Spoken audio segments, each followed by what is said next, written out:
तो फिल्म की शुरुआत एक लड़की से होती है जो वॉशरूम में अपने कपड़े धो रही थी। जिस वक्त उसे फील हुआ कि कोई उसके पीछे है, पीछे मुड़ने पर वहाँ एक भयानक दिखने वाली कोई चीज थी, जैसे कोई बूढ़ी चुड़ैल, जिस देखने पर एदा की चीख निकल गई। जिस टाइम उसके दोस्त उसे देखने के लिए वॉशरूम के पास आए, दरवाजा खोलते ही एदा ऐसे खड़ी थी जैसे किसी ने उसकी रूह निकाल ली हो। कहानी अब 2 दिन पहले की दिखाई जाती है, जहाँ एदा और उसकी बचपन की दोस्त माया बातें कर रही हैं।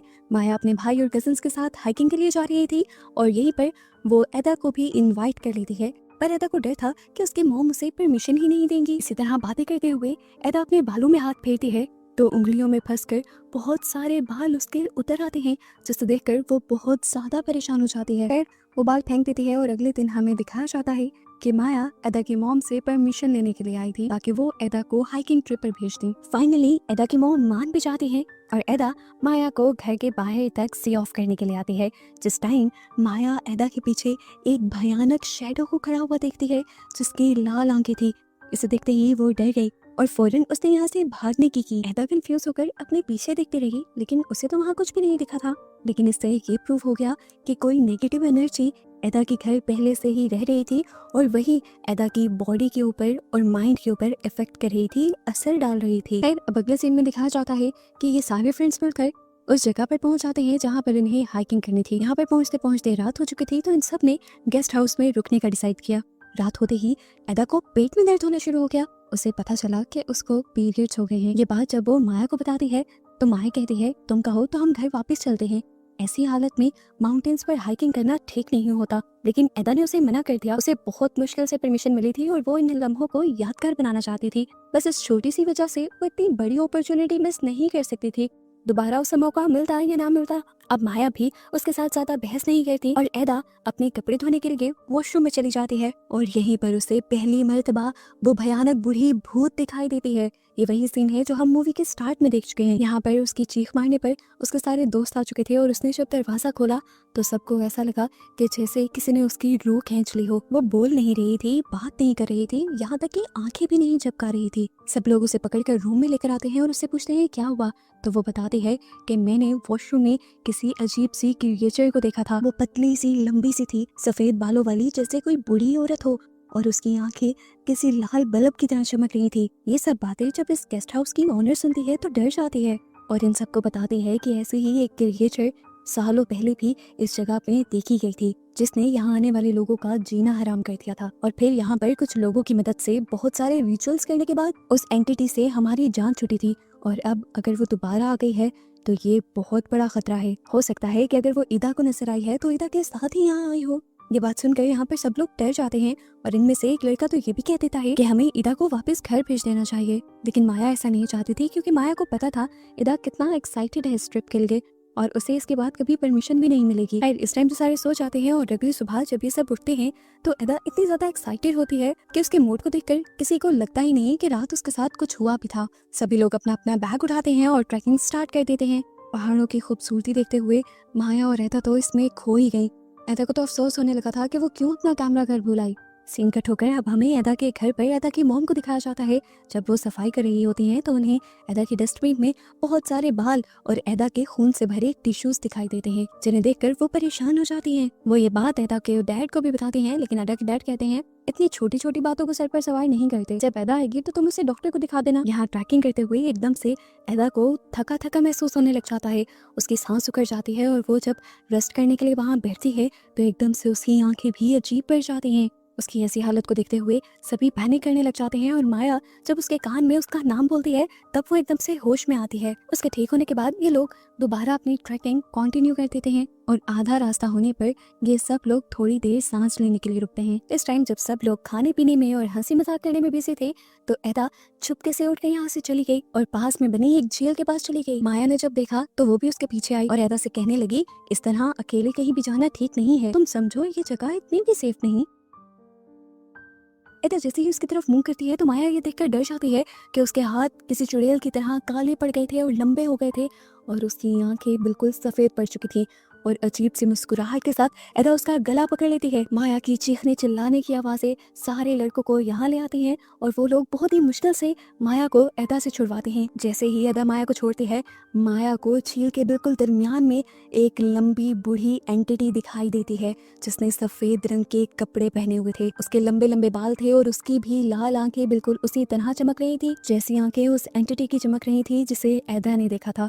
इस टाइम माया के अलावा कोई भी उसे देख नहीं पाया। खैर, ये लोग एदा को लेकर वापस अपनी जगह पर आ जाते हैं, उसको कुछ सुंघाते हुए होश में लेकर आते हैं। एदा ने जो अब किया था उसके बारे में जब ये लोग सवाल करते हैं तो एदा को कुछ भी याद नहीं था। अब माया ने एदा से कहा, मुझे लग रहा है कि तुम्हें किसी स्पिरिट ने पोसेस कर लिया है, यानी किसी आत्मा ने अपने कब्जे में ले लिया है। ये बात सुनकर एदा जोर जोर से हंसने लग जाती है और कहती है, पागल हो, मुझे लगता है तुम आजकल ज्यादा ही मूवीज देख रही हो। ऐसे कोई भी चीज इंसानों को पोसेस नहीं कर सकती। उसकी हालत को देखते हुए इस टाइम सारे डर गए थे। सारे इस बहस में पड़ जाते हैं कि क्या इन्हें ट्रैकिंग को यही खत्म कर देना चाहिए या फिर पहाड़ की चोटी तक चढ़ना चाहिए। उनकी ये बात सुनकर एदा को गुस्सा आ जाता है और वो कहती है, पहाड़ की चोटी पर तो मैं चढ़ कर रहूंगी, मेरे पास पहली और आखिरी मर्तबा ये मौका है, मैं तो इस मौके को हाथ से जाने नहीं दूंगी। और तुम सब लोग भी ना डरो, छोटी सी तो पहाड़ी है, हम जल्दी इस पर चढ़ जाएंगे। एदा की बातों से सबको हौसला मिलता है और ये सब लोग दोबारा अपना सफर शुरू कर देते हैं। ऊपर चढ़ते हुए थोड़ी ही दूर जाने पर इन्हें ऐसा महसूस हुआ कि जैसे इनके इर्द गिर्द कोई भाग रहा हो और उस जगह पर इन्हें एक बच्चे की हंसी की आवाज़ सुनाई देने लगी जिसकी वजह से ये सभी लोग डर गए। और माया तो उस शेडो को भी देख पाई। माया ने इसको भी इग्नोर किया और सबके साथ सफर कंटिन्यू करती रही। थोड़ी ही आगे जाने पर माया को रास्ते में खड़ा एक बूढ़ा आदमी भी नजर आया और ये सब लोग जब उस बूढ़े आदमी के पास पहुंचे तो इन्हें एक डरावनी आवाज सुनाई दी। ये आवाज इतनी ज्यादा तेज थी कि इन सबके कान फटने लगे और इन्होंने अपने कान बंद कर लिए, यहाँ तक कि ये सभी लोग बेहोश हो गए। और जब इन्हें होश आया तो वो बूढ़ा आदमी माया ने देखा कि यहाँ से जा चुका था। यहाँ पर मौजूद लड़के ये बात कहने लगते हैं कि इनके साथ ये अजीबोगरीब काम एदा की वजह से हो रहे हैं। एदा को क्योंकि पीरियड्स आए हैं, ऐसी कंडीशन में लड़कियां बहुत सारी नेगेटिव एनर्जीज को अट्रैक्ट करती हैं और एदा की वजह से ही ये अजीबोगरीब चीजें उनके साथ हो रही हैं। उसकी बात सुनते ही एदा गुस्से से उसे देखती है और उसकी बातों को इग्नोर करते हुए ये सब लोग दोबारा अपना सफर कंटिन्यू कर देते हैं। अब ये थोड़ा सा ही चले थे कि एदा की हालत दोबारा से बिगड़ने लगी। इन्होंने एदा को बिठाकर पानी पिलाया। पानी पीते पीते ही उसके माथे पर झुर्रियां आने लगी, उसका चेहरा बिगड़ गया और बॉडी भी अकड़ गई। उसके होंठ सफेद पड़ने लगे और वो इस तरह से मुस्कुराई जैसे किसी और एंटिटी ने उसे पोसेस कर लिया हो। वो लड़का जो बार बार एदा को वापस छोड़ने की बात कर रहा था, वो कहता है कि अगर एदा की हालत ऐसी ही रही फिर तो हम इस माउंटेन को सर नहीं कर पाएंगे। उसका ये बात कहना था कि एदा की बॉडी को झटके लगने लगे और वो इतने भयानक तरीके से हंसने लगी कि उसकी हंसी पूरे माउंटेन्स के जंगलों के अंदर फैलने लगी। ये सब लोग भी डर गए। माया जान गई थी कि एदा की दिमागी हालत भी ठीक नहीं रही, इसीलिए वो एदा के साथ साथ सभी लोगों को ही वापस चलने का कहती है। और ये बात सुनकर सफेद आंखों के साथ एदा अजीब से अंदाज में उसे कहती है, तुम सब चले जाओ, मैं तो ये पहाड़ी सर करके ही रहूंगी क्योंकि ये पहाड़ी मेरी हो चुकी है। ऐसे ही बातें करते करते उसकी आंखों में खून भी उतर आया। सभी लोग डर कर उससे पीछे हो गए और माया समझ गई कि जो एंटिटी वो बाहर बाहर एदा के पीछे देख रही थी उसी एंटिटी ने एदा को पोसेस कर लिया है। एदा सब लोगों से कहती है, मैं तो ऊपर तक जाऊंगी और जो भी मेरे रास्ते में आएगा मैं उसे मार डालूंगी। ये बातें कहते ही वो अकेले ही अपना सफर शुरू कर देती है। सब लोग पीछे से उसे देखते रह जाते हैं और इससे पहले कि कोई कुछ समझ पाता एदा उन सबकी नजरों से गायब भी हो गई। माया जो अभी भी कंफ्यूज खड़ी थी, उसने देखा कि दूर से एक बूढ़ी औरत अभी भी इनके ऊपर नजर रखे हुए है और ये बूढ़ी औरत अभी भी माया के अलावा किसी और को नजर नहीं आ रही। और यहाँ हमें रिवील होता है कि माया के पास एक सुपर पावर थी। उसकी स्पिरिचुअल आई यानी थर्ड आई खुल चुकी थी जिसकी वजह से वो सारी ही एंटिटीज या दूसरी क्रिएचर्स को देख सकती थी। इसीलिए मूवी के स्टार्ट से अब तक सारी एंटिटीज माया को ही नजर आ रही थी, जो एंटिटीज आम लोगों के लिए देखना नामुमकिन है। यहाँ पे माया जल्दी से अपने सारे भाइयों और कजिन्स को कहती है कि चलो एदा का पीछा करते हैं। जैसे ही ये लोग एदा के पास पहुंचते हैं, माया भागकर एदा के पास जाती है और उसे आगे बढ़ने से रोकने लग जाती है। इस टाइम माया की आंखों से आंसू भी निकल रहे थे और एदा भी रोने लगी। रोते रोते एदा ने कहा कि ये सफर मेरी जिंदगी की सबसे बड़ी यादगार बनेगा और मैं इसे अधूरा नहीं छोड़ सकती। अब माया का जो कजन सबको वापस चलने को कह रहा था, माया उसे भी समझा देती है कि एदा की बात मानते हुए हम चोटी को सर कर लेते हैं, क्या पता ऊपर जाते जाते सब चीजें वापस नॉर्मल हो जाएं। सभी लोगों ने अपना मूड ठीक किया और ऊपर की तरफ चढ़ना शुरू हो गए। जैसे जैसे ये और ऊंचाई पे चढ़ रहे थे, एदा की तबीयत और ज्यादा बिगड़ने लगी थी, लेकिन एदा अपने आप पर काबू पाते हुए ऊपर चढ़ती रही। और फाइनली ये लोग चोटी को सर कर भी लेते हैं, जो लगभग 3000 मीटर की बुलंदी थी। अब रात भी हो चुकी थी। ये लोग यहीं पर टेंट्स लगाते हैं और आराम करने लग जाते हैं। जैसे ही रात परवान चढ़ती है, एदा की तबीयत दोबारा बिगड़ने लग जाती है। उसकी बॉडी ऐसे अकड़ गई थी जैसे उसकी बॉडी के अंदर कोई और चीज आ गई हो। कुछ ही देर में वो नीचे गिर गई और उसकी पूरी बॉडी में झटके लगने लगे। उसकी आवाज़ें सुनकर सभी लोग अपने कैंप से बाहर निकल आए। एदा की तबीयत इनके संभालने में तो नहीं आ रही थी, इसीलिए ये सब लोग नीचे की तरफ जाते हैं ताकि आसपास से कोई मदद बुला सके। और इन्हें यही पास में रहने वाला एक आदमी मिल जाता है। वो आदमी इन लोगों के साथ इन लोगों के टैंक तक आता है और एदा की हालत को देखते हुए एदा के कान में कुछ चीजें पड़ता है, जिसकी वजह से एदा की आंखें काली पड़ जाती हैं और उसके पूरे मुंह की वेन्स भी नीली हो जाती हैं। उसकी बॉडी के हिस्से इस तरह मुड़े थे जैसे कि सारी हड्डियां टूट जाएंगी। जब ये चीजें बहुत ज्यादा बढ़ने लगी तो उस आदमी ने भी जो कुछ वो पढ़ रहा था वो जोर से पढ़ना शुरू कर दिया और एकदम से एदा नॉर्मल हो गई। ऐसा लगा कि जैसे जिस भी चीज ने एदा के ऊपर कब्जा किया हुआ था उसने एदा की बॉडी को छोड़ दिया। इसी टाइम सीन कट होकर हमें घर पर एदा की मॉम को दिखाया जाता है, जो इस टाइम प्रे कर रही थी, यानी नमाज पढ़ रही थी। और इस टाइम पर उन्हें लग रहा था कि जैसे कोई उनको घूर रहा हो, हालांकि उनके घर पर कोई भी नहीं था। और जब वो ये बात अपने हस्बैंड को बताती हैं तो वो उन्हीं का मजाक बना देते हैं। खैर, दोबारा हम एदा को टैंक के अंदर देखते हैं, जहाँ पर वो एकदम से सोते सोते उठ जाती है। उसका चेहरा बदल जाता है उसी लड़की में, उसी एंटिटी में जिसे बार बार हम एदा के साथ देख चुके हैं। माया डर कर एकदम से उठ जाती है और हमें पता चलता है कि ये सब माया का हाथ था। लेकिन उसने क्या देखा कि एदा जो कुछ देर पहले उसके साथ लेटी हुई थी वो उसके साथ नहीं थी। वो एदा को ढूंढने के लिए बाहर निकली। उसे एदा नजर भी आ गई और उसने जैसे ही एदा को बुलाया तो एदा उसकी तरफ पलटी। लेकिन अब एदा का चेहरा एदा का नहीं था, यानी जो कुछ माया ने अपने ख्वाब में देखा था वो सच में भी हो रहा था। और यहाँ माया समझ गई कि इस टाइम एदा दोबारा किसी एंटिटी के या किसी शैतान के पोजेशन के अंदर है, उसके कब्जे में है। माया एदा को कुछ थप्पड़ मारती है और जैसे ही एदा होश में आती है तो वो उसे अपने टैंक में ले जाती है। फाइनली अब सुबह भी हो गई। इन सब लोगों ने अपने बैग पैक किए और वापस जाने की तैयारी करने लगे। माया ने देखा कि एदा उनके साथ नहीं थी। एदा को ढूंढते हुए वो उस तक गई तो एदा ने उससे कहा, मेरा यहाँ से जाने को दिल ही नहीं कर रहा। मुझे लग रहा है कि जैसे ये माउंटेन ही मेरा घर हो। मुझे जो यहाँ सुकून मिल रहा है वो सुकून मुझे आज तक नहीं मिला। जाने से पहले एदा कुछ देर तक एक बहुत बड़े से पत्थर को देखती रहती है और उसे ये देखते हुए कुछ बोलती भी है। माया को लगा शायद वो वही बातें कर रही होगी जो उसके साथ गुजरी। खैर, वो उसे कुछ नहीं कहती और गाड़ियों तक ये लोग आ जाते हैं। इनका वापसी का सफर बिल्कुल नॉर्मल था और फाइनली ये लोग अब अपने शहर आ चुके थे। माया के भाई और कजन्स एदा को एदा के घर पे छोड़ने के लिए आए। घर आते ही एदा अपनी मॉम से भी नहीं मिली और सीधा घर के अंदर चली गई, जिससे उसकी मॉम को काफी अजीब फील हुआ। खैर, माया तो यहाँ से चली गई और जैसे जैसे रात गहरी हुई एदा की तबीयत दोबारा से बिगड़ने लगी। उसकी बॉडी बुरी तरह से कांपने लगी और एदा पागलों की तरह हंसने लगी। उसकी हंसी डरावनी थी। उसकी ऐसी हालत को देखकर उसकी मॉम इतनी ज्यादा डर गई कि उन्होंने मस्जिद से उस्ताद साहब को बुला लिया। उन्होंने एदा के ऊपर कुछ पढ़ा भी, लेकिन उनकी कोई भी बात एदा पर असर नहीं कर रही थी। इसलिए एदा के मॉम और डैड उसे हॉस्पिटल ले गए, लेकिन हॉस्पिटल में भी उसकी तबीयत ठीक नहीं हुई।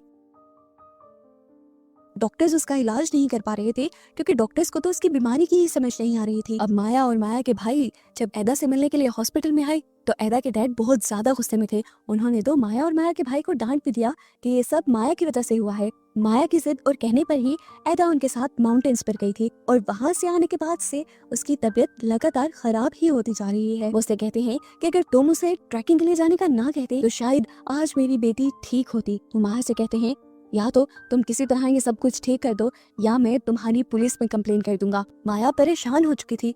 इस सब में उसकी तो कोई गलती नहीं थी। वो कॉलेज में भी परेशान और खोई खोई रहती है, जबकि यहाँ एदा आज भी हॉस्पिटल में है।